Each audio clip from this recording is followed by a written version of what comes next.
హరి ఓం శ్రీ గురుభ్యో నమః. శ్రీ రమణ సద్గురుదేవాయ నమః. శ్రీ రమణ గ్రంథమాల్లో రమణ ఉపదేశ మంజరిలో మొదటి ప్రకరణము ఉపదేశ ప్రకరణం పూర్తయింది. ఆఖరిలో ఏ సాధన చేతనైనా సరే మనం ఈ అహంకారాన్ని నశింప చేసుకుంటే నిత్య సత్వత్వే మిగులుతుంది, అదే ముక్తి అని ముగించారు ఉపదేశ ప్రకరణాన్ని. అది అంతా మనం విని బాగా అర్థం చేసుకున్నాము. ఉపదేశ ప్రకరణ తర్వాత అయితే ఆ ఉపదేశాన్ని ఎలాగ మనం అభ్యాసం చేయాలి అన్న అంశాన్ని వివరిస్తూ ఈ రోజు రెండోదైనటువంటి అభ్యాస ప్రకరణాన్ని చెప్తున్నారు. హరి ఓం. శిష్యుడు అడుగుతున్నాడు, స్వామి, శిష్యుడు ఏ సాధన పద్ధతి అవలంబించాలి? అహంకారాన్ని నశింప చేసుకుని సద్వస్తువే భాషించే ముక్తిని పొందడం కోసం శిష్యుడు ఏ సాధనా పద్ధతిని అవలంబించాలి అని అడిగాడు. అప్పుడు గురుదేవులు అంటున్నారు, లక్షింపవలసిన మొదటి విషయం ఏమిటి అంటే, ఆత్మ దూరంగా ఎక్కడో లేదు, అది సాధించవలసింది కాదు. సాధకుడైన తనకంటే అది వేరు కాదు. ముఖ్యంగా మనం గుర్తించి లక్షించవలసిన విషయం ఇది.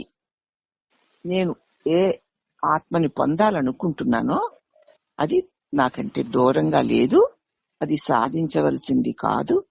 సాధకుడినైన నేనే ఆ ఆత్మను అన్న విషయం మనం లక్షించాలి. దాని మీద మన లక్ష్యం పెట్టాలి. మొదటి విషయం అది. సాధకుడు ఎలా ఏం చేయాలన్నది మొదటి సాధనలో మొట్టమొదట ఇదే. ఆత్మ నాకంటే దూరంగా లేదు, సాధించవలసింది కాదు, ఆత్మనే నేను అని లక్ష్యం పెట్టుకోవాలి. ఇక రెండో విషయము, తనకంటే అన్యమగు ఆత్మ కంటే మహత్తర వస్తువు వేరు లేదు అనుట రెండో అంశం. తనకి అనన్యమగు, అనన్యము అంటే రెండోది లేనిది, తనకి అనన్యమగు ఆత్మ కంటే మహత్తర వస్తువు వేరుగా లేదు. తాను అనన్యమైన ఆత్మస్వరూపమునే, ఆత్మస్వరూపం కంటే వేరుగా ఏదీ లేదు అనడం రెండో విషయం. బాగా గుర్తుకోవాలి ఇవి. చెప్పినప్పుడు విని అది నేనేనని తెలుసుకుని అయిపోయిన తర్వాత మళ్ళీ ఇది నువ్వైపోకూడదు. ఇక తర్వాత ముముక్షువు అంటే ముక్తిని కోరువాడు నిత్య వస్తువేది, ఈ లోకంలో నిత్యమైనదేది అనిత్యమైనదేది అని చక్కగా వివేచించుకోవలసి ఉన్నది. చూస్తే ఒకసారి ఏవి నువ్వు తెలుసుకుంటున్నావో, వేటి వల్ల నీకు ఏ సుఖాలో దుఃఖాలో వస్తున్నాయో, నీ చేత తెలియబడేవి ఏవి కొంతకాలానికి మార్పు చెంది వెళ్లిపోతున్నాయో, మార్పు లేకుండా నిర్వికారంగా ఏది ఉందో జాగ్రత్తగా నిత్యమైన వస్తువేది ఇక్కడ, అనిత్యమైన వస్తువేదని చక్కగా వివేచించి చూసుకోవాలి ముక్తి కోరేవాడు. ఈ వివేచన వల్ల అతనికి తన సత్య స్వభావము తెలియవస్తుంది. ఇటువంటి వివేకంతో ప్రతి సంఘటనని, తన తెలియబడే ప్రతి దానిని, ఏది ఇక్కడ నిత్యంగా ఉంది, ఓహో పొద్దున్న ఉన్నట్లుగా సాయంత్రం లేదు, మధ్యాహ్నం లేదు, నిన్నలాగా ఈ రోజు లేదు.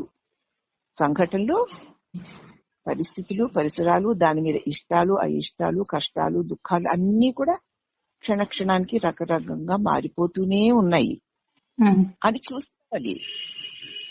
ఏదో తెల్లారింది, ఇలా అయింది, అలా అయింది, మళ్ళీ రాత్రి అయింది, నిద్రపోయి, అది కాదు.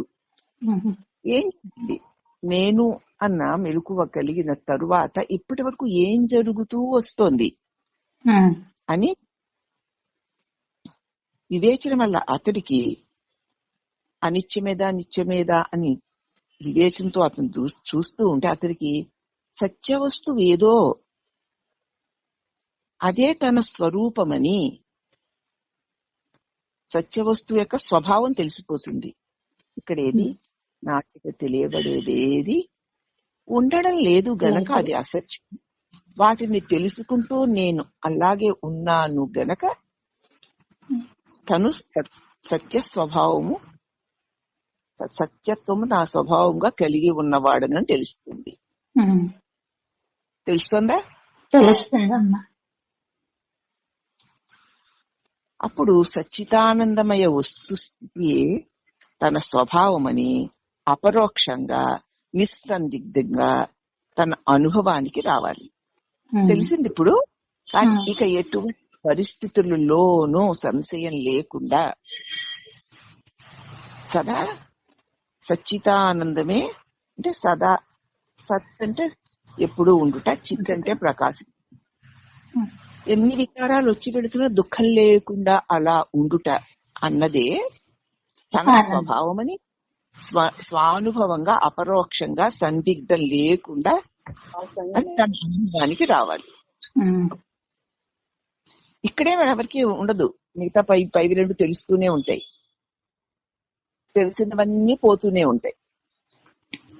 కానీ తెలిసినవన్నీ పోతూ ఉన్నా నేను అలాగే ఉన్నాను. అట్టి నాకు తెలియబడే వాటి వల్ల కలిగేటువంటి కష్ట సుఖాలు గాని, రాగద్వేషాలు గాని, సుఖ దుఃఖాలు గాని ఉండేవి కావు. నేనే సదా ఉండువాడను. అట్టి నేను సచ్చిదానంద స్వరూపమును అని సందేహం లేకుండా సుస్థిరంగా తెలుసుకోవాలి. ఇలా గనక పరిశీలించుకున్న తప్పకుండా అలాగే తెలియవస్తుంది, తెలుస్తుందమ్మా. ఇట్లు తన సహజ వాస్తవ స్థితిని తెలుసుకున్న తరువాత అచంచలుడై ఏ వికల్పాలు లేకుండా అందే ఇక నిష్ఠతో ఉండాలి. అన్ని కలుగుతున్నాయి, తొలుగుతున్నాయి. ఆ కలిగిన వాటిలోనే కష్టాలు, సుఖాలు, ఇష్టాలు, అయిష్టాలు, బాధలును అవి తొలుగుతున్నాయి. మళ్ళీ ఇంకేవో కలుగుతున్నాయి, మళ్ళీ ఇంకేవో తొలుగుతున్నాయి. కానీ ఆ కలిగి తొలిగే వాటిని తెలుసుకుంటున్నటువంటి నేను కలగడం లేదు, తొలగడం లేదు. కాబట్టి తాను సచ్చిదానంద స్వరూపాన్ని అని తన అనుభవపూర్వకంగా తెలిసిన తర్వాత, తన సహజ వాస్తవ స్థితి ఇట్టిది అని తెలిసిన తరువాత ఇక అచంచలుడై, ఇక ఏ విషయం, ఏ సంఘటన జరిగినా సరే చలించకుండా, ఏ వికల్పాలు లేకుండా నిష్ఠతో ఉండాలి. ఇదే సరియగు సాధనా మార్గమయ్యా. దీనినే విచార మార్గము అంటారు. ఆత్మ అపరోక్షానుభూతికి దీనికి తుల్యమైన మార్గము వేరొకటి లేదు. ఆత్మయే నేను, అట్టి నేను సచ్చిదానందమును అన్నటువంటి విచారణ మార్గంలో ఈ పైన చెప్పిన విధానమైన సాధన తప్ప ఇంతకంటే గొప్పదైనది మరేదీ లేదు. అప్పుడు శిష్యుడు అడుగుతున్నాడు, స్వామి, ఎవరు ఎంతెంత పక్వతకు వచ్చి ఉన్నారో సాధకులు ఎట్టివారే అయినను ఆత్మోపలబ్ధికి ఈ విచార మార్గమునే మొదటి నుంచి అవలంబించి సాధన చేయవచ్చునా? స్వామి, విచారణ మార్గానికి అర్హత అందరికీ ఉంటుందా? ఎవరెవరు ఎంత స్థితికి వచ్చారో, సాధకులు ఎలాంటి వారైనా సరే ఆత్మను, ఆ పరమాత్మను నేను పొందాలి అనుకున్న వారికి ఈ విచారణ మార్గమునే మొదటి నుంచి అవలంబించవచ్చునా? నీకు పరమాత్మని పొందాలి అన్న కోరిక ఈ విచారణ మార్గాన్ని అవలంబించడానికి అర్హత అసలు. అవునమ్మా. ఇంకా దేనినైనా నువ్వు కోరితే ఈ విచారణ మార్గం ఏమీ పనికిరాదు, రాదు. నువ్వు ఆత్మోపలబ్ధి కోసం కనుక నువ్వు ప్రయత్నం చేస్తే విచారణ మార్గానికి సమానమైన మార్గం మరొకటి లేదు. కాబట్టి ఎవరెవరు ఎంత పక్వతకు వచ్చినా సాధకులు ఎలాంటి వారైనా సరే ఆత్మోపలబ్ధి కావాలి అనుకుంటే ఈ విచారణా మార్గమే మొదటి నుంచి అవలంబించవచ్చునా అంటే అంతే. నీకు ఆత్మ కావాలి అంటే ఇదే అవలంబించాలి. కానీ అలా చెయ్యవచ్చునా స్వామి అని అడిగాడు. అడిగితే గురుగారు అన్నారు, అలా కాదు, ఈ మార్గము ఇదిగో పరిపక్వ జీవుడికే ఉద్దేశింపబడింది. అర్హులు కాని వారికి నువ్వు నేను ఆత్మస్వరూపాన్ని పొందితే చాలు అదే మోక్షం అని చెప్పారనుకో, బుద్ధితో లోక విషయ మోహాలతో ఇవే సత్యాలు నిత్యాలు అనుకుంటూ జరిగిన సంఘటనలు జరగబోయే సంఘటనలు ఊహించుకుంటూ భావించుకుంటూ కాలాన్నంతా గడిపేసుకుంటున్నటువంటి వారికి మరి ఈ విచారణ మార్గం అసలు పట్టుపడదు. ఎందుకంటే ఈ మార్గము పరిపక్వ జీవుడికే ఉద్దేశింపబడింది. ఇతరులు తమకి అనుగుణములైన మార్గములు అవలంబించి క్రమక్రమముగా అభ్యాస శిక్షణ పొందాలి. మిగతా వాళ్ళందరూ కూడా నీకు ఏ మార్గం వెంట వెళ్ళడం తేలిగ్గా ఉందో, ఇష్టంగా ఉందో ఆ మార్గం వెంట వెళ్ళి వెళ్ళి వెళ్ళి క్రమక్రమంగా ఆ అభ్యాస శిక్షణ పొందితే తప్ప మరి ఈ విచారణ మార్గంలోకి ప్రవేశించలేరు. అప్పుడు శిష్యుడు అంటున్నాడు, విచారణ మార్గ అవలంబము చెయ్యలేని వారు అనుసరించవలసిన మార్గాలు ఏమిటి? మీరు చెప్పారు కదా పైన, ఆత్మ దూరంగా లేదు, నన్ను విడిచే ఆత్మ లేదు, నేనే ఆత్మని. అవునా? అంతే. అంచేత నేనే ఆత్మని అన్నప్పుడు తన శాశ్వతుడును సచ్చిదానంద స్వరూపుడను అన్న స్వానుభవం కలిగితే ఇక అతడు ముక్తుడే. ఇది పక్వమైన వారు చెప్పిన వెంటనే నేను ఆత్మ నాకంటే దూరంగా లేదు, నాకంటే అన్యంగా లేదు, నేనే ఆత్మనై ఉన్నాను గురువు చెప్పారు. ఆ ఆత్మ యొక్క లక్షణాలు సచ్చిదానంద స్వరూపాలు అని చెప్పారు. అటు సచ్చిదానంద స్వరూప లక్షణాలు నీలో ఉన్నాయి, చూసుకో. నువ్వెప్పుడు ఉన్నావు, నువ్వు తెలివై ఉన్నావు, నీ తెలివిలో తెలియబడేవన్నీ వచ్చి వెళ్ళిపోతాయి. నువ్వు రాకుండా పోకుండా ఉన్న సత్తువి, ఆ వచ్చిపోయే వాటిని తెలుసుకునేటువంటి చిత్తువి, అవేవి నువ్వు కాదు కాబట్టి నువ్వు ఆనందానివి. అవునా కాదా? అందుచేత నిన్ను నువ్వు పరిశీలించుకుంటే విచారణ చేసుకుంటే నువ్వు సచ్చిదానంద స్వరూపుడవై మిగిలి ఉంటావు. అదే నీ స్వరూపం అని గురువు చెప్పిన దాన్ని తూచా తప్పకుండా అలా అవలీలగా అర్హుడైన వాడు అవలంబించి తక్షణమే ముక్తిని పొందుతాడు. సరైన పక్వత లేని వాళ్ళు కూడా ఈ సాధనకు పనికొస్తారా అని అడిగాడు. అప్పుడు అలా కాదు, ఈ మార్గం పక్వ జీవులకేను, ఇతరులకి అనుగుణమైన వాళ్ళకి ఏదేది బాగుంటే ఆ మార్గాన్ని వదిలిపెట్టకుండా విశ్వాసంతో అవలంబించి నెమ్మది నెమ్మదిగా అభ్యాసము చేసి శిక్షణ పొందవలసి ఉంటుంది అని గురుదేవులు చెప్పారు. చెప్పిన దానికి సారం మళ్ళీ విడదీసి చెప్పాను కదా. చెప్పారమ్మా. మీరు చెప్పినటువంటి పైన చెప్పిన విచారణ అవలంబనం చేయలేని వాళ్ళు ఏం చేయమంటారు? దీనికి క్రమమైన మెట్లు ఏమిటి అని అడిగాడు. అప్పుడు గురుదేవులు అన్నారు, స్తోత్రము, జపము, ధ్యానము, యోగము, జ్ఞానము, ఇవే మెట్లు. పారాయణ చెయ్యి, తర్వాత మంత్రాన్ని జపం చేస్తూ ఉండు, ఎక్కువగా దాని అర్థాన్ని ధ్యానం చేస్తూ ఉండు.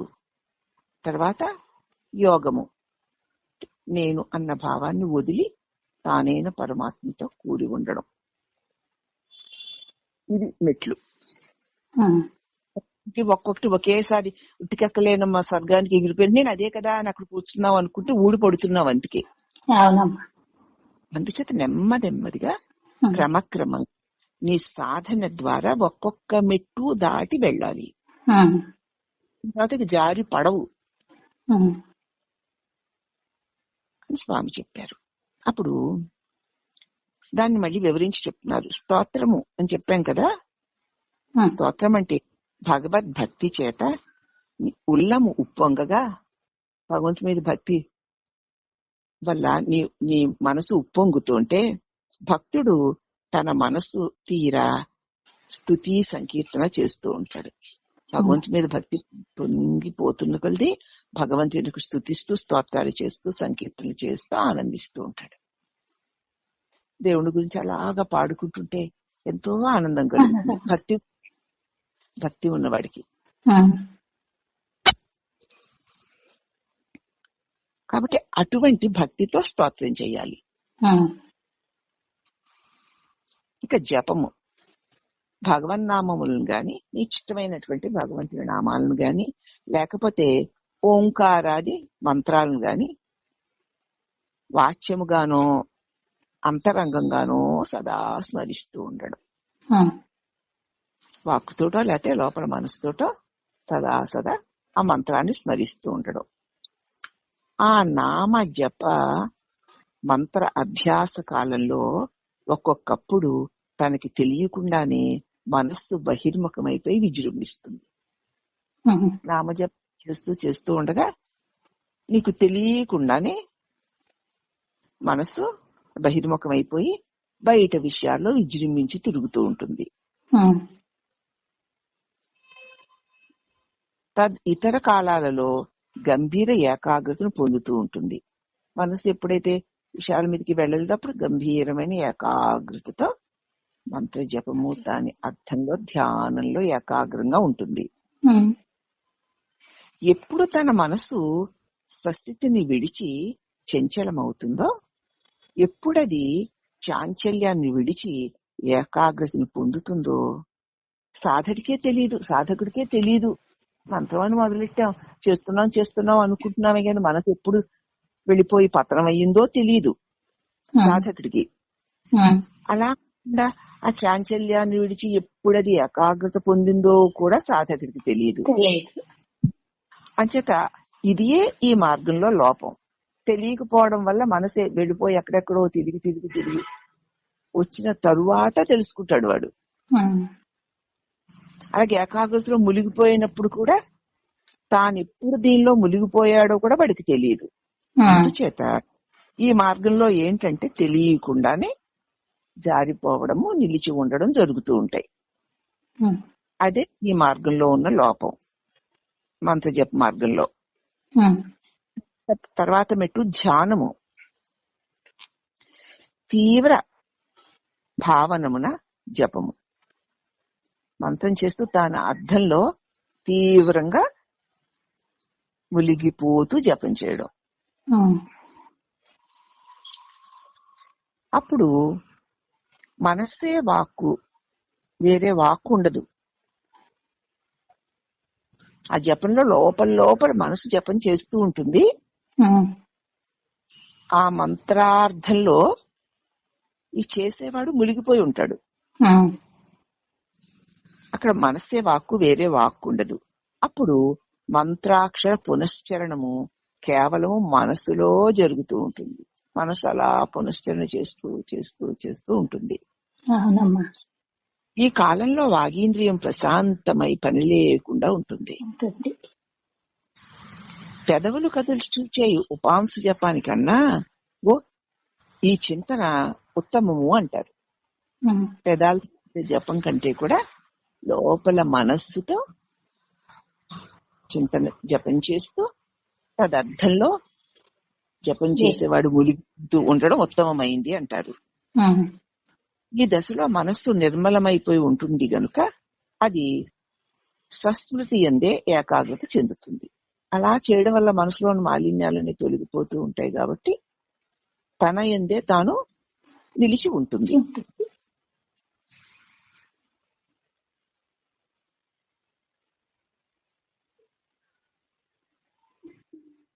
ఎందుకంటే ఏకకాలమున విషయానుసరణమును లోన ఏకాగ్రమగుటయును మనస్సుకు అసాధ్యం. లోపల ఏకాగ్రంగా నిలిచి ఉన్న మనసు విషయానుసరణ చెయ్యలేదు. విషయానుసరణలో మునిగిపోయిన మనసు తన యందు తాను ఏకాగ్రం కాలేదు. అంటే ధ్యాన కాలంలో మనస్సు చంచలమై విషయకామి అవ్వదనమాట. మనసు తన స్వరూపంలో అంత మంత్రార్థ స్వరూపంలో మునిగిపోయి ఉన్నప్పుడు అసలు విషయాల వైపుకి వెళ్ళదు, వెళ్ళలేదు అది. అట్లే విషయగామి అయిన మనస్సు ధ్యానయుక్తం కాలేదు. నీ మనసు విషయాలలో తిరుగుతోందనుకో, 90 మంది అంతే కదా, వాళ్ళ మనసు ధ్యానముందు ములిగి ఉండలేదు. ధ్యానమందు ములిగి ఉన్న మనసు విషయాలలోనికి వెళ్ళలేదు. విషయాలలో తిరిగే మనసు ధ్యానంలో ములిగి ఉండలేదు. కావున ధ్యానము చేయువాని ఆయా కాల మనోగతులు సులభంగా గోచరిస్తూ ఉంటాయి. ఏకాగ్రంగా ధ్యానం చేస్తున్న వాడికి ఆయా సమయంలో తన మనసు యొక్క గతిని అతడు స్పష్టంగా తెలుసుకోగలుగుతాడు. విషయ చింతన కలిగినప్పుడే దాన్ని అక్కడికక్కడే అరికట్టి లోనికి రానియ్యక ధ్యాస నిష్ట అగునట్లు చేయుట సులభమైన. అప్పుడేమవుతుందంటే ధ్యాసని నిష్టలో ఉంచుకోవడం తేలికవుతుంది.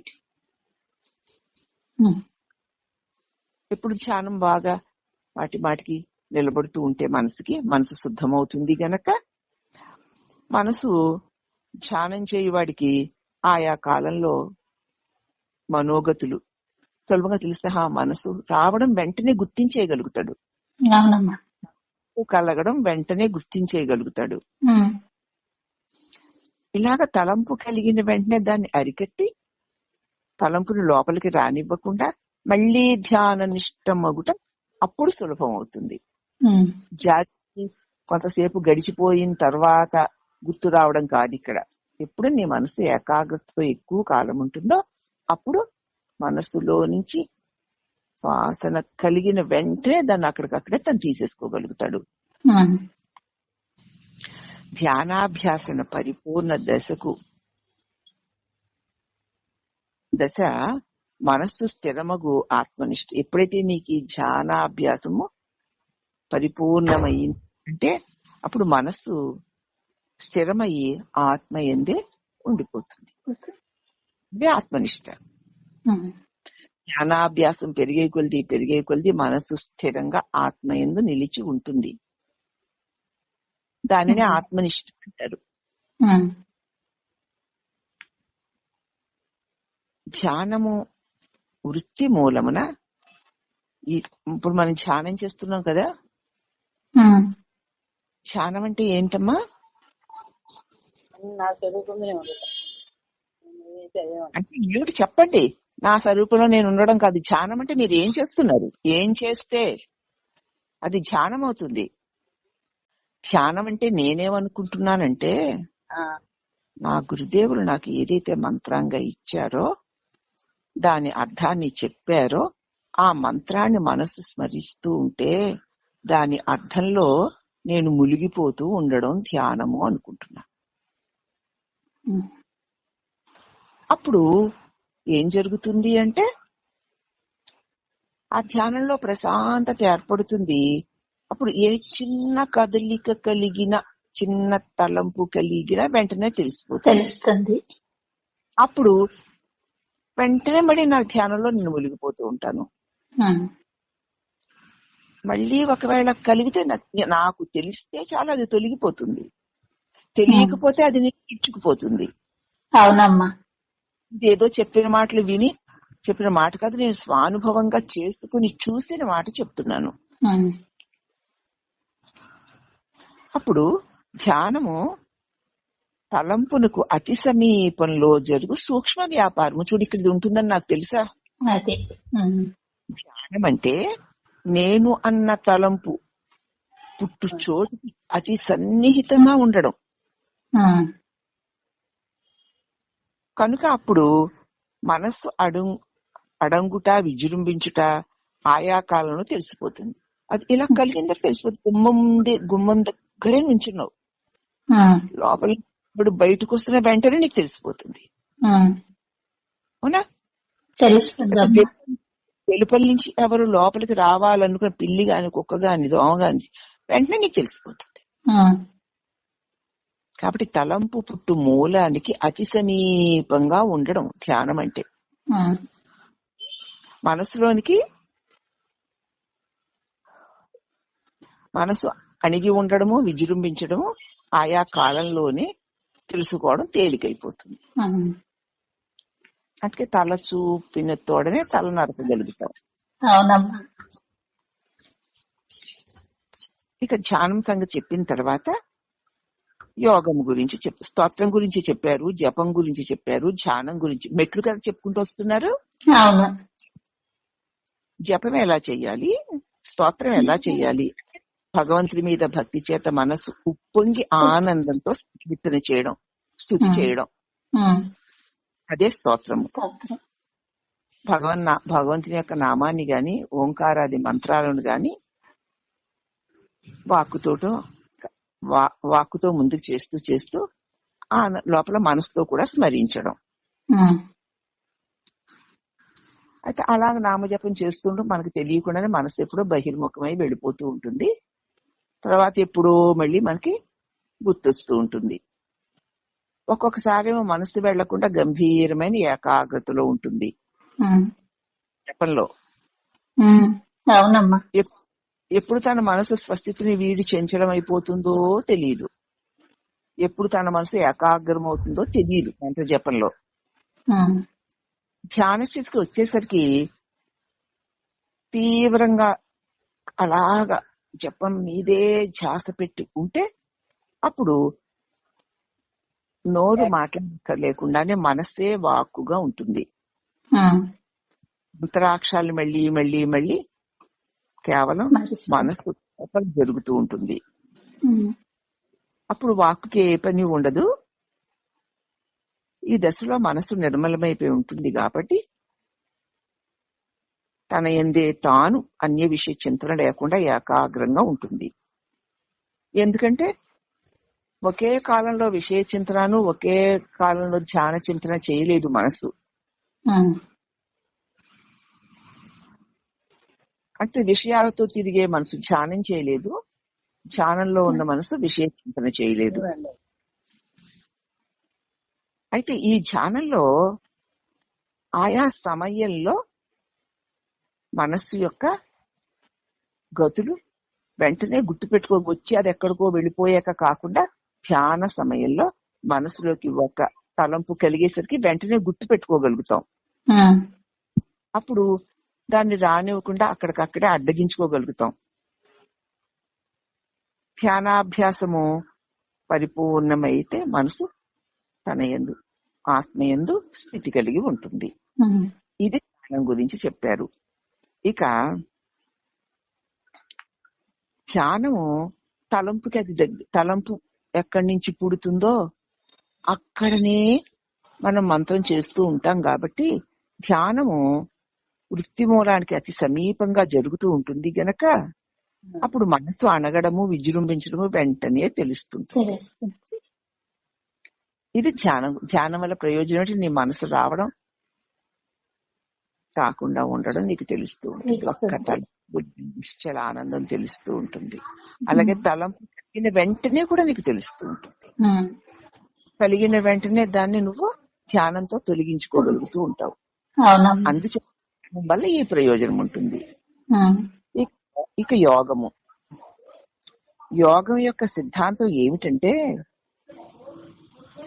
మనోమూలమును ప్రాణాదులైన వాయు పంచక మూలము, మనస్సు యొక్క మూలమును, పంచ ప్రాణాల యొక్క మూలమును ఒక్కటే గనుక ప్రాణాలని కదులుతాయి కాబట్టి క్రియాశక్తి అంటారు.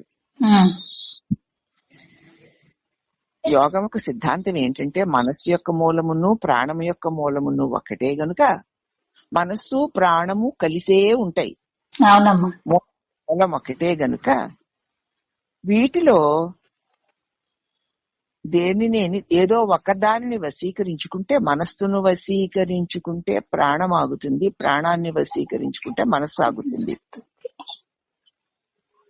ఎప్పుడైనా మరి ఉన్నారో లేకపోతే ఉపదేశాలలో ఉంది కదండి అని చెప్తున్నారు. మరి నాకు అర్థం అవడం లేదు. చేసి చూసుకుంటే చెప్పండి. నేను ప్రాణాన్ని ఆపుతానా, ఆపినప్పుడు మనస్సు ఆగడాన్ని గమనించానా, మనస్సును ఆపితే ప్రాణం ఆగడాన్ని గమనించానా అని నీ గమనికలోకి, నీ అనుభవంలోకి వస్తే మాట్లాడు. అవునా అంటే ఉపదేశాల్లో ఉంది కదా, అది అవునడం కాదు. పాఠం తెలిసి అవునని ఒప్పుకోవడానికి వీల్లేదు. లేదమ్మా. వేసి చూసి అనుభవపూర్వకంగా అప్పుడు మాట్లాడాలి. అంత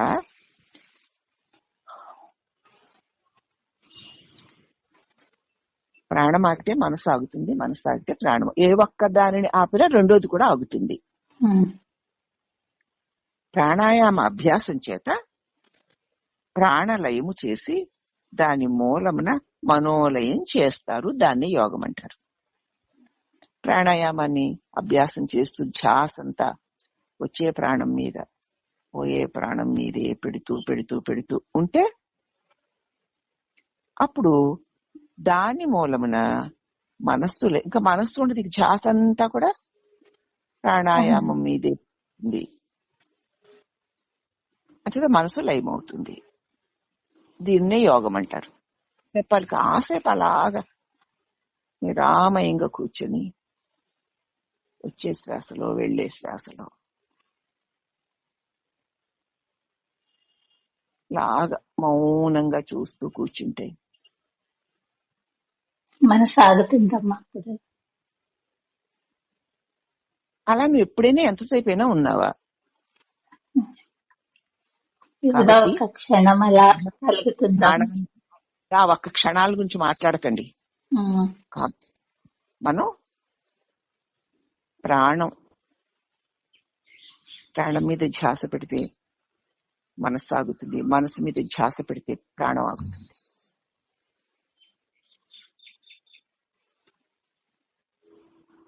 మనస్సు ఆగడమే మోక్షం.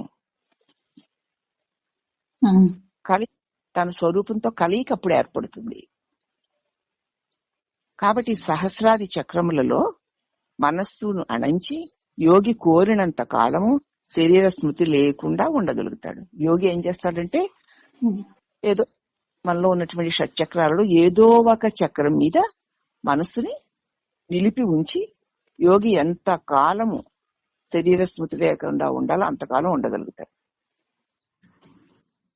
తన ధ్యాస తన శరీరంలోని ఏదో ఒక చక్రం మీద, మూలాధార చక్రంలోనో, స్వాదిష్టాన చక్రమో, మణిపూరక చక్రమో, అనాహత చక్రమా, విశుద్ధి చక్రమా, ఆజ్ఞా చక్రం అంటే సహస్రార చక్రమా, ఏదో ఒక చక్రం మీద, ఏదో ఒక ప్లేస్ లో, పోని చక్రం కాదులే,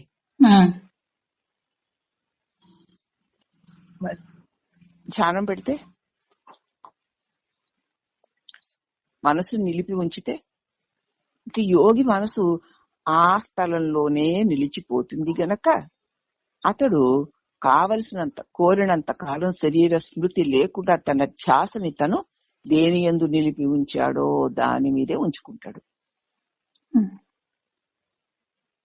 ఇంతకాలము ఒక విధముగు ఆనందము, అంతకాలము అతడికి ఒక విధమైన ఆనందమును అనుభవిస్తున్నట్లు అతడికి తోస్తుంది. అలా ఉన్నంతసేపు ఒక అనిర్వచనీయమైన ఆనందం. ఇంకా ఏ తలంపులు లేవు, అసలు ఒక్క దృశ్యం కూడా లేదు. ఒక నిరామయమైనటువంటి నిశ్చల స్థితి. ఆ స్థితిలో ఉండగా అతనికి ఒక అద్భుతమైన ఆనందం కలుగుతూ ఉంటుంది.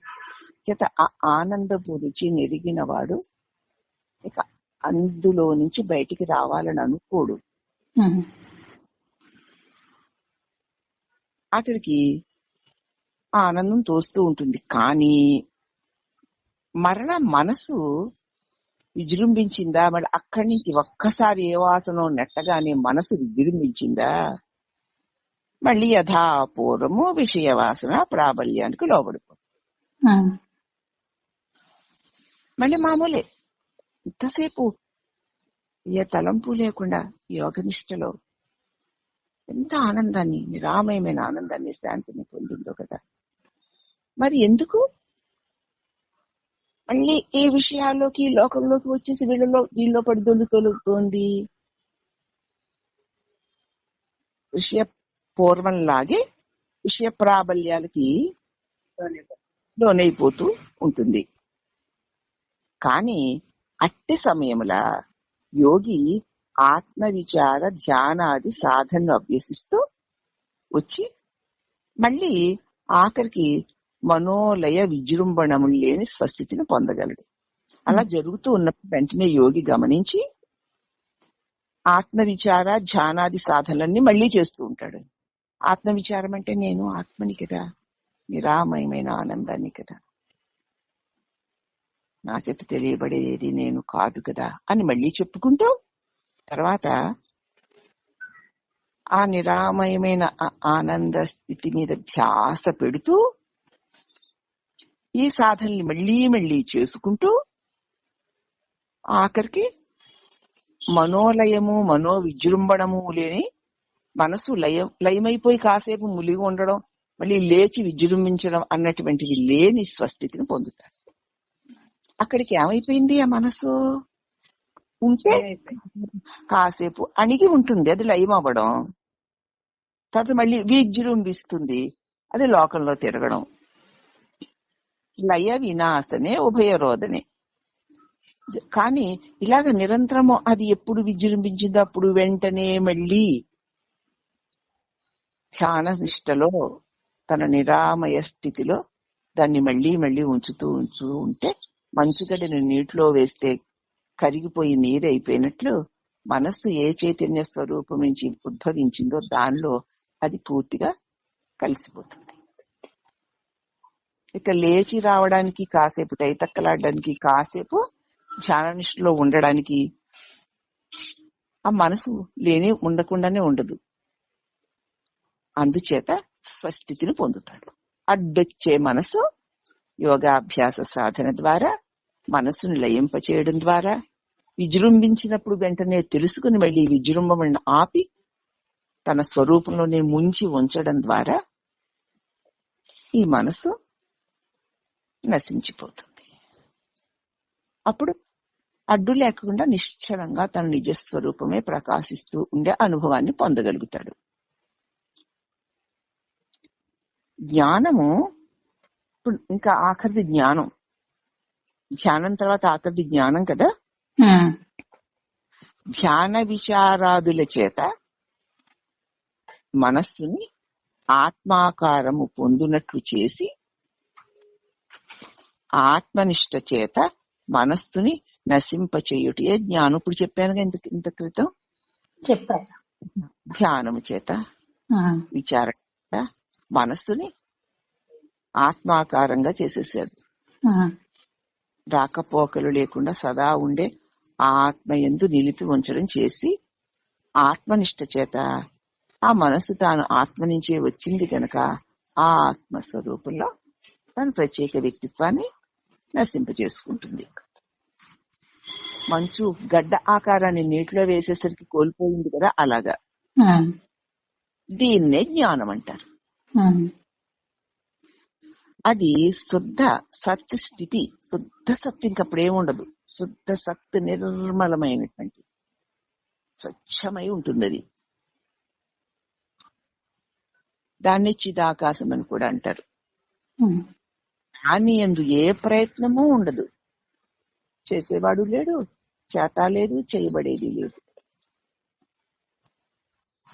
మనస్సు నిరోధము చేయవలయుననియు కానీ నియమించవలయను కానీ ఉండదు. మనసుని ఆపాలి, నియమించాలి అన్న ప్రశ్నే లేదు ఇక అక్కడ. అలాగా ఇది చేయాలి అది చేయాలని అనుకునే మనసే అక్కడ లేకుండా పోయింది. అందుచేత మనసు ఆత్మాకారం పొందింది కాబట్టి దాని ఎందుకు ఏ ప్రయత్నము ఉండదు. మనసు నిరోధం చెయ్యాలని గాని నియమించాలని గాని ఉండదు. ఎందుకంటే మనస్సు కదా అండి, మనసు ఉంటే కదా మనసు చంచలం, ఐహిక వాసన లోవడడం. కానీ మనస్సు ఉన్నప్పుడు కదా, అప్పుడు కదా దాన్ని నియమించే ప్రయత్నం చేయాలి. ఇట్టి స్వరూప జ్ఞానం నందు మనస్సే లేదు. అట్టి స్థితి వచ్చిన తర్వాత ఇక దాని నుంచి జారడాలు లేవు, మళ్ళీ పైకెక్కి రావడాలు లేవు. ఉమ్, శుద్ధ సత్తే పరమ మౌన స్థితి. దాని నుంచి జారడం లేదు, మళ్ళీ దానికి చేరడం లేదు. అసలు ఉన్నదదే. ఉమ్, అది నీకు అనుభవానికి వచ్చేసిన తర్వాత దాని యందు ఎన్నైనా రాని పోని అస్సలు వీటితో ఏ పని లేకుండా నిర్వికారంగా పరమ మౌనమై ఉంటుంది. మన జ్ఞాపకం పెట్టుకోవాల్సింది ఏంటంటే, మనస్సుని ఏకాగ్రము చెయ్యుటకే అన్ని సాధనలును. ఎవ్వరే సాధన చేసినా సరే, పూజ చేసినా, భజన చేసినా, స్తోత్రం చేసినా, జపం చేసినా, ధ్యానం చేసినా, యోగం చేసినా, దేనికి? మనస్సుని ఏకాగ్రం చేయడానికే. ఇది బాగా పెట్టుకోండి. ఇలా చేస్తే అలా వస్తుంది, ఈ పూజలు చేసేస్తే ఆ మహత్యాలు వచ్చేస్తాయి, కోరినవి ఇలా వచ్చేస్తాయి, ఇన్ని కోట్ల జపం చేస్తే అంత గొప్ప ప్రయోజనం వచ్చేస్తుంది, ధ్యానం చేస్తే గొప్ప సిద్ధులు వచ్చేస్తాయి అని చేయడం కాదు. ఎవరైనా సరే దేన్ని పొందాలైనా సరే మనస్సు ఏకాగ్రమగుటయే అన్ని సాధనలును. సంకల్ప వికల్పాలు, రాగద్వేషాలు, గ్రహణ విసర్జనలు అన్ని ఎన్నో మనోవికారాలే. ఉమ్, అవును కాదు, ఇలాగా అలాగా, అందుకే అప్పుడే ఇక్కడే అవన్నీ సంకల్ప వికల్పాలు. ఉమ్, దాని నీకు కొన్ని ఇష్టమైనవి, కొన్ని ఇష్టం లేనివి కాబట్టి రాగద్వేషాలు. పైగా నీకు ఇష్టమైన వారిని ఆహా ఓహో తీసుకోవడం, ఇష్టం లేని వాటిని దూరంగా నెట్టేయడం. ఇవన్నీ మనస్సులో వాసనల వికారాలు ఉన్నప్పుడే. అవునా? అవునమ్మా, ఉంటాయి. ఈ వాసనలతో కూడినటువంటి మనస్సులే ఇవేవీ లేవు. ఎన్ని ఉన్నా కూడా నువ్వు నీ స్వస్థితిని తెలుసుకుంటే ఇవి నిన్నేమీ బంధించు. అవి శ్రేష్టలు. ఆత్మ ఒక్కటే సత్యము, నిరాకారము, నిత్యము. అది ఎప్పుడు సత్యంగా ఉంటుంది, నిరాకారంగా ఉంటుంది, నిత్యంగా ఉంటుంది. కేవలము నిర్వికార స్థితియే తన స్వభావమని తెలుసుకుని, నిర్వికారమైన, నిరంజనమైన, నిశ్చలమైన, పరమ శాంతపూర్వకమైన మౌనమే నేను అని తెలుసుకుని అట్టి నీ స్వస్థితి యందు నిలిచి ఉండుటయే బంధ నివృత్తి. అంతే. లేకపోతే దాన్నే గ్రంథి ఛేదనము అని కూడా అంటారు. చిత్తోపశాంతి రూపమున ప్రకాశించు ఈ స్థితి, చిత్తము శమించిపోయింది, అప్పుడు ప్రకాశిస్తున్న ఈ స్థితి దృఢమగునంత వరకు విడవకూడదు. తెలిసిపోయింది కదా, మేము పొందేస్తున్నాం కదా, పొందేసాం అనుకోకుండా దృఢమైపోయి ఇంకా చెదరని స్థితి కలిగే వరకు విడువరాని సాధనలు 2 ఉన్నాయి. ఆ 2 ఏమిటంటే, ఆత్మ పదార్థాన్ని వేడకుండుట, నేను చైతన్య స్వరూపాన్ని అన్నదాన్ని వదిలిపెట్టకపోవడం, మనసుని బయట విషయాలతో కలుషితం కానివ్వకుండా రక్షించుకోవడం. అంటే నీకు అవసరం లేని అనవసర విషయాల్లోకి వెళితే కలుషితం అవుతావు. నీకు అవసరమైనవి కూడా ఎంతవరకంటే శరీర అవసరాలకు కావలసినంత వరకే నువ్వు గనక ప్రయత్నం చేస్తే కలుషితం కావు. అందుకే మనసుని అన్య విషయ చింతనలతో కలుషితము కానివ్వకుండా రక్షించుకోవాలి. రూపమైన ఆత్మను మరిచిపోకూడదు, వదలకూడదు. మనసుని బహిర్విషయాల మీదకి వెళ్ళనివ్వకూడదు. ఈ 2 ఖచ్చితంగా నీ స్వరూపంలో నువ్వు స్థిరపడే వరకు నిరంతరం చేస్తూ ఉండాలి. మనస్సును ఏకాగ్రము, దృఢము చేయడానికి లెక్కలేనని సాధనలు ఉన్నాయి అని ఎవరు ఏ సాధన చేసినా అదేగా, ఆఖరికి మనసుని ఏకాగ్రము, దృఢము చేయడమేగా. చంచలంగా ఉన్నట్టుని లెక్కలేనన్ని సాధనలు ఉన్నను అన్నింటి ఉద్దేశము ఒక్కటే, జీవ బ్రహ్మైక్య అనుభవం. నేను నేను నేను నేనుని తిరిగి ఈ దుఃఖాల పరంపరలో జన్మ పరంపరలో చిక్కుకున్నటువంటి ఈ జీవుడు తన నిజస్వరూపమును చేరి ఉపశమించుటయే. మనసుని దృఢ ఏకాగ్రం చేసుకోవడం. అందుకే లేకపోతే అన్ని విషయాలు చూపించేసి భ్రమలోకి నెట్టేస్తుంది. ముముక్షువు మనస్సుని ఏకాగ్రము చేసుకొనుటకే మనస్సును ఏకాగ్రము చేసుకొనుటకు ఏ లక్ష్యమునైనా తనకి ఇష్టమైన లక్ష్యాన్ని తీసుకో. నీకు ముక్తి కావాలి, నీకు ఇష్టమైన లక్ష్యాన్ని తీసుకో. నేను సదా ఆత్మస్వరూపుడను అన్నది నీకు ఇష్టమైతే దాన్ని తీసుకో. లేకపోతే ఈ కనబడేదంతా కూడా అసత్యము, అనిత్యము, దుఃఖమును, నేను నిత్య సత్య బుద్ధమైనటువంటి చైతన్య స్వరూపం అన్నది ఇష్టమైతే అది తీసుకో. కాకపోతే ఉన్నది భగవంతుడే, అఖండ శక్తే. ఈ తెలియబడే దాని నిండా ఉంది. ఆ శక్తిని విడిచి ఏదీ లేదు, నేను కాదు, నాది కాదు అన్నది నీకు బాగుంటే అది తీసుకో. ఏదో ఒక దానిని తీసుకొని దాని యందు దృఢ నిశ్చయము కలిగి ఇష్ట ప్రేమతో దాన్నే చేసుకుంటూ పో. భిన్న లక్ష్యములు గ్రహించటం వల్ల ఫలమునందు భేదము లేదు.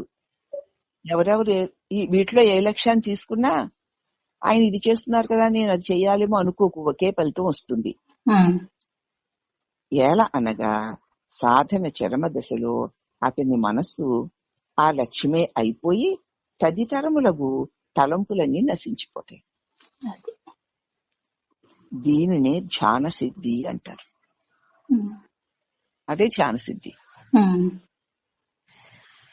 ఇది అర్థమైనట్టు ఉంటుంది కానమ్మా, సాధన ఇది విషయంలో ఏ ఒక్క విషయంలోనూ సాధన చెయ్యని వాళ్ళకి అనుభవానికి అయితే అందదు.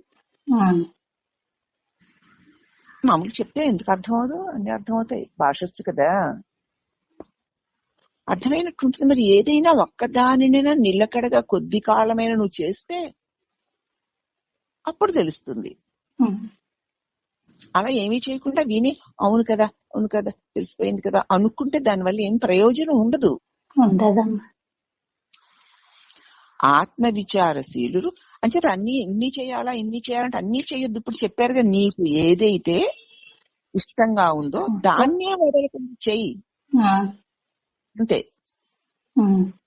నీకేమో గంపెడంత ఆశ, ఏ ఒక్కదాన్ని సరిగ్గా చెయ్యు.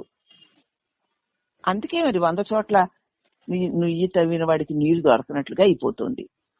ఇది ఒక్క తీసుకో, దానిని వదలకుండా చెయ్యి. అదే ఏకాగ్రత ధ్యాననిష్ట. దానివల్ల నీవు నీ స్వరూపమందు ఏకాగ్రతను పొంది తదనుభవాన్ని పొందగలుగుతావు, దానిలో గలుగుతావు.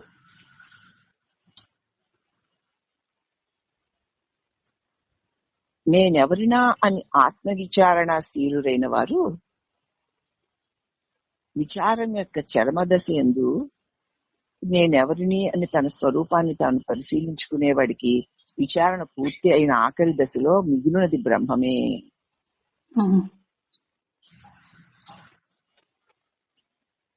అని తెలుసుకుంటాడు. ఉన్నది ఆ సచ్చిదానంద స్వరూపమే, రెండోది లేదు అని తెలుసుకుంటాడు. అంతే. ఇప్పుడు మనం మాట మాత్రంగా తెలుసుకుంటున్నాంలే, కానీ చేసి చూసి తెలుసుకోవడం వేరు. అలాగే భక్తి ఆత్మ విచారణశీలుడు ఉన్నది బ్రహ్మం ఒక్కటే, రెండోది లేదు. ఉన్నట్లు తోచితే తప్ప అవి సత్యం కాదు అని స్థిరంగా వాళ్ళకి స్థిరపడిపోతారు. కాబట్టి తోచే వాటి పట్ల ఏ విధమైన భ్రాంతి వాళ్లకు ఉండదు. ఇక భక్తి మార్గం అవలంబించే వాళ్ళు సాధన పూర్తి చేసేసరికి మిగిలేది తన ఉపాసనామూర్తి అయిన ఆ పరమదైవమే, ఉన్నది పరమాత్మే, లేకపోతే ఉన్నది కృష్ణుడే, ఉన్నది రాముడే, ఉన్నది శివుడే అని తెలుసుకుంటారు. ఉభయ మార్గాలను చరమసిద్ధి ఒక్కటే కనుక ముముక్షువులు తమకి అత్యావశ్యకమగునది ఎడతెగని శ్రద్ధతో భక్తినో విచారణనో అది ఫలవంతమయ్యే వరకు చెయ్యాలి. ఫలితం వచ్చే వరకు వదిలిపెట్టకుండా చెయ్యి. ఎసట్లో బియ్యం వేసావు, ఉడికే వరకు ఉంచుతావా, మధ్యలో తీసేస్తావా? ఉడికే వరకు ఉంచాలా? మరే ఉడికే వరకు ఉంచకపోతే తినడానికి పనికిరాదు కదా. రాదు. అలా నువ్వు విచారణ మార్గంలో వెళుతున్నావా, భక్తి మార్గంలో వెళుతున్నావా? రెండిట్లో నీకు ఏది బాగా నచ్చింది? ఏది బాగా నచ్చి నువ్వు బాగా చేయగలుగుతున్నావో దాన్నే పట్టుకొని దాని ఫలితము నీకు ఫలవంతమయ్యే వరకు ఈ అభ్యాసం చెయ్యాలి. అప్పుడు శిష్యుడు అన్నాడు, స్వామి మౌనం మౌనం అంటున్నారు, మౌనం అంటే ఏమిటి అన్నాడు శిష్యుడు. పైగా ఇది ప్రయత్నాది వ్యాపార సహిత మగు స్థిత, లేకపోతే ప్రయత్నరహితము అయినటువంటి జడమగు స్థిత? మౌనం అంటే స్వామి ప్రయత్నము చేత చెయ్యదగినదా, లేకపోతే ప్రయత్నం లేకుండా అలా జడంలా ఉండదగినదా అని అడిగాడు.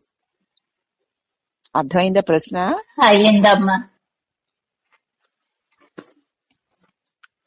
అప్పుడు గురువు అన్నారు, అలసత్వంతో ఊరికే ఉండు స్థితి కాదయ్యా మౌనం అంటే. కాదు. పట్టించుకుని నిద్రపోయిన వాళ్ళలాగా ఉంటాడు అనమాట. అది అర్థం అవ్వక ఊరుకొని ఉండడం వేరు, అర్థం అయ్యి అవ్వక ఊరుకొని ఉండలేక వాగుతూ ఉండడం వేరు, అర్థం అయిన తరువాత ఉండడం వేరు.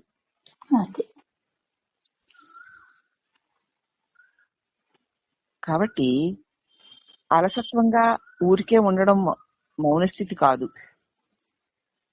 ఐహిక ప్రపంచమున కనవచ్చు ఒక్కొక్క పనియు మనస్సునందు కొంత భాగము చేతనే పరిశ్చిన్నముగా చేయబడుతున్నాయి. లోక ప్రపంచం, ఐహిక ప్రపంచంలో మనకి కనిపిస్తున్నటువంటి ఒక్కొక్క పని మన మనస్సునందు కొంత భాగము చేతనే పరిశ్చిన్నముగా చేయబడుతున్నాయి. మన పూర్తిగా దానిని పరిశీలించి ఆ విషయాన్ని, దాని మూలాన్ని గ్రహించి చెయ్యదు. దానికి నచ్చితే అది మంచిగా చెడ్డని ఆలోచన లేకుండా చేసేస్తుంది. మంచిదైనా సరే చెడ్డదే అని చిత్కారం చేసేస్తుంది తప్ప పరిశీలనగా పూర్తిగా అది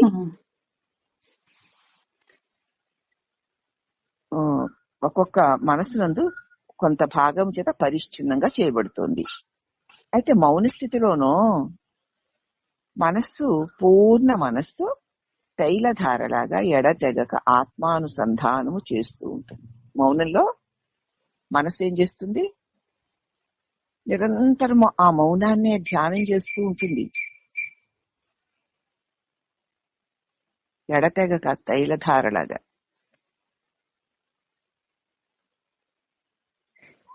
మౌనంతో ఆత్మానుసంధానం చేస్తూ ఉంటుంది.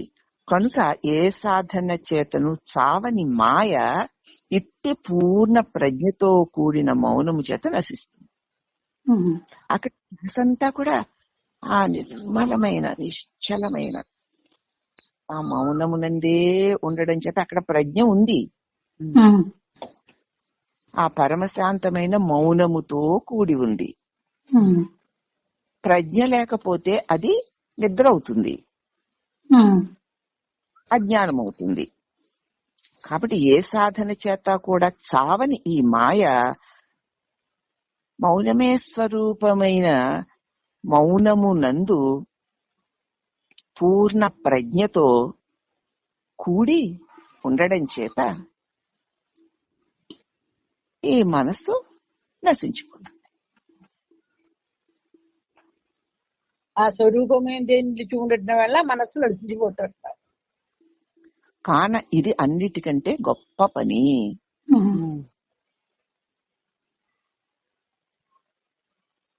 మౌనం అంటే ఏంటో చెప్పారు స్వామి. తర్వాత ఆయన ఇంకా అడుగుతున్నాడు, మాయ అంటే ఏమిటి స్వామి అని.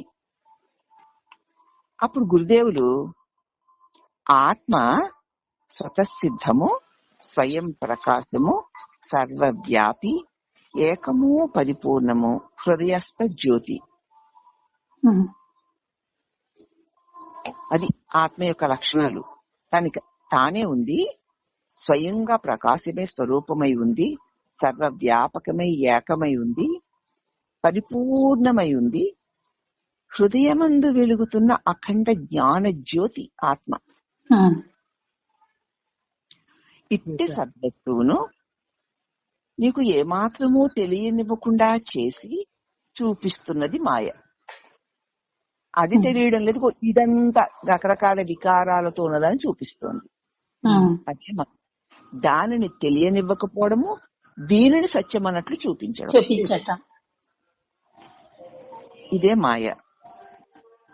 ఆ మాయయే జగజ్జీవేశ్వరులు మూడింటిని, జగత్తుని, జీవుడని, ఈశ్వరుడిని ముగ్గురు ఉన్నారని, లేని వారిని యథార్థమైన సత్య వస్తువులుగా, ఇదిగో మరి జగత్తు ఉంది కదా, ఈ జగత్తుని సృష్టించి పాలించి పోషిస్తున్న ఈశ్వరుడు ఉన్నాడు, ఈ జగత్తులో నేనేమో జీవుణ్ణి, నేను ఉన్నాను అని. అసలు ఆ పరమమౌనంలో ఏముంది? ఏమీ లేదు కదా. దానిని కప్పేసి ఇదిగో జగజ్జీవేశులు మూడింటిని లేని వాటిని యథార్థ సత్య వస్తువులుగా చేసి తోపింప చేస్తూ ఉంటుంది. ఏదో అదే మాయ. అసలు ఈ జగజ్జీవేశ్వరులు అన్నదే ఒక క్షణం క్రితం మనం ఆ పరమ మౌనమైన శబ్దస్తుండ్రు ఎట్టిది అంటే స్వతసిద్ధమైంది, స్వయం ప్రకాశమైంది, సర్వవ్యాపకమైంది, ఏకము పూర్ణము అయింది, ఆత్మ జ్యోతి అయి వెలుగొందుతున్న సద్వస్తువు. అక్కడ రెండోదే లేదు కాబట్టి శబ్దమే లేని పరమ మౌనమై శాంతమై ఉంది. దాన్ని దర్శించాం కదా ఇప్పుడు మనం. దాన్ని మరుగు చేసేసి ఇదిగో రకాల రూపంతో ఉన్న జగత్తు ఉందని, ఈ జగత్తుకు ఆధారంగా ఒక ఈశ్వరుడు ఉన్నాడని, నేను జీవుణ్ణని చూపిస్తుంది. అదే మాయ.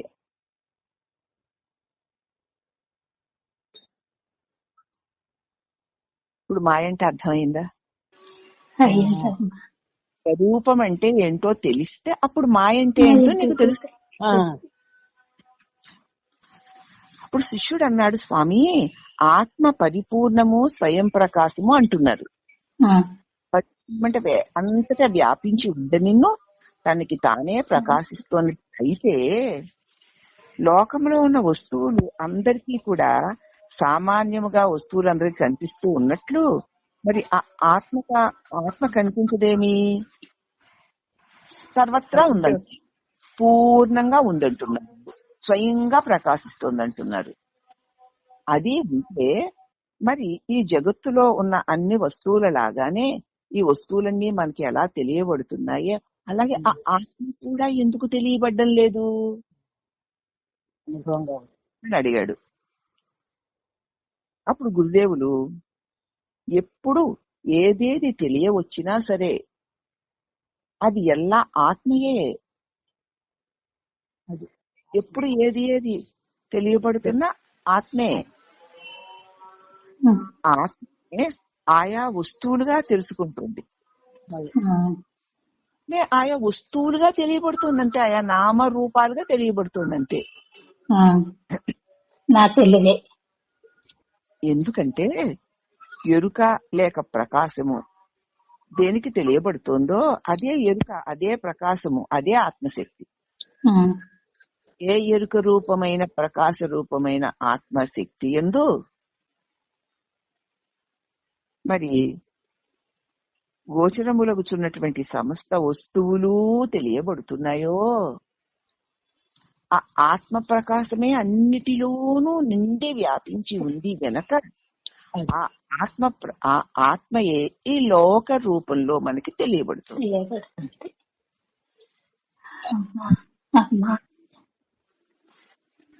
కాబట్టి ఆత్మ ఒక్కటే చైతన్య వస్తువు. ఆత్మకి అన్యముగా ఇంకోటి లేదు. ఏముంది తెలిసేసిన పాఠమే కదా. ఆత్మకి అన్యముగా ఏది ఎన్నో లేదు. మరి ఇంక బాధలేమున్నాయండి? ఇంకా సాధనలు ఎందుకండి? కాబట్టి నిర్వికారము, నిరంజనము, పరిపూర్ణము, ఏకము, స్వయం జ్యోతి అదొక్కటే ఉంది, ఇవేవీ లేవు అని సదా ఉండండి. తెలుసుకోవడం వల్ల ఈ ఫలితం మనకి కలగాలి. కలగకుండా ప్రశ్నలు సమాధానాలు కూడా మనకే తెలిసిపోయి మనం అప్పచెప్పేస్తే దానివల్ల ఏం ప్రయోజనం లేదు. ఇంకోటి లేదు అంతే. లేదమ్మా. ఇంకా అప్పుడు అన్నపూర్ణ ఎక్కడి నుంచి వచ్చింది? అచ్చమ్మ బుచ్చమ్మ ఎక్కడి నుంచి వచ్చింది? దానికి రాగాలు, ద్వేషాలు, భయాలు, భ్రాంతులు, మరి ఏవో ఈ పనులు ఆ పనులు, ఈ బాధ్యత ఆ బాధ్యత ఎక్కడి నుంచి వచ్చాయి? వచ్చినట్టు కనిపింప చేసేది మాయ. అందుచేత ఇది ఊరికే అలా అనిపిస్తోంది తప్ప ఇవేవి నాకు లేవు, నేను సచిదాన్ని అని నిలిచి ఉండడమే మనం నేర్చుకున్నాం. అంతే. తెలుసుకోవడం వల్ల నీకు ఏది తెలిసిందో దానిని నువ్వు ఆచరిస్తూ పో. ఇదిగో లేనే లేదు, ఇది లేనే లేదు. దీని చేత తెలియబడేది కూడా లేనిదే అలా ఎండమావిలో నీళ్ళలాగా ఉన్నట్టు కనపడుతుంది. సత్యం నిత్యం కాదు. స్వయం ప్రకాశమైన నన్ను, నేను తప్ప ఇంకా ఏదీ లేదు, ఉన్నది నేనే, ఉన్నది నేనే, నేను స్వయం జ్యోతినే ఉన్నాను అన్న అనుభవం పొందినప్పుడు నా ప్రకాశం కంటే వేరే ఏదీ లేదు అని చెప్పచ్చు. సరేనమ్మా? సరే, భయపడక్కర్లేదు. సాధనమున్న పనులు సమకూరు ధరలోన. అర్థమైందని వదిలేయకుండా నిరంతరం దాని మీద తప్ప నీళ్లలో ములిగిన వాడు పైకి రావడం కోసం ఎంత గిలగిలలాడతాడో, ఈ చెప్పిన బోధన నేను స్థిరం చేసుకోవాలన్న అంత పట్టుదలతో కూడినటువంటి నువ్వు గిలగలాడితే ఇది నీకు అనుభవానికి వస్తుందమ్మా. ఇప్పుడు చెప్పేశాము, వినేశారు, ఆహా తెలిసిపోయింది ఎంత గొప్పదో. మళ్ళీ అప్పుడప్పుడు విన్నప్పుడు ఆహా ఎంత గొప్పదో అనిపిస్తూ ఉంటుంది. అవి వినడం అయిపోయాక మడుగు చెప్పారుగా ఇందాక, ఏకాగ్రమైనటువంటి ఆ యోగంలో యోగి అనేక సంవత్సరాలు ఏదో తన శరీరంలో ఏదో ఒక చక్రం మీద ధ్యాస పెట్టి ఉంటాడు. అక్కడ ఒక ఆనందం కలుగుతూ ఉంటుంది. దానిలో ఉన్నంతసేపు ఎన్ని సంవత్సరాలైనా ఉంటాడు. మళ్ళీ అక్కడి నుంచి నేను అన్నది జారి వచ్చిందా, మళ్ళీ ఇంతకు ముందు తను ఎలా ఉన్నాడో అలాగే ఉంటాడు. అన్ని సంవత్సరాలు ధ్యానం చేసిన యోగికే ఈ గతి తప్పడం లేదు. మరి కనీసం రోజులో గంటో అరగంటోనైనా మనం ఈ సాధన చేయొద్దా? ఫోన్ కూడా చేసేసి ఏది చెప్పారో అది మనసులో బాగా మననం చేసుకుని దానిలో నిలిచి ఉండే కాలాన్ని ఎక్కువ గడుపుకోవాలి. అప్పుడు ఇదంతా అంత ఎక్కువగా నీకు అనుభవానికి వస్తుందమ్మా. అదమ్మా, అది చేయకపోతే తెలుస్తుంది అంతే.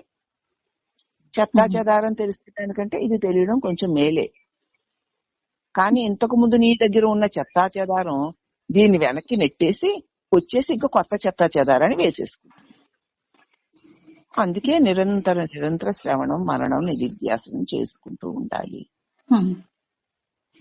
అదే. సరేనా మరి? రమణ ఉపదేశ మంజరిలో, రమణ గ్రంథమాలలో ఉపదేశ మంజరి మనం 2వ ప్రకరణం చెప్పుకున్నాం. ఇదేమిటి?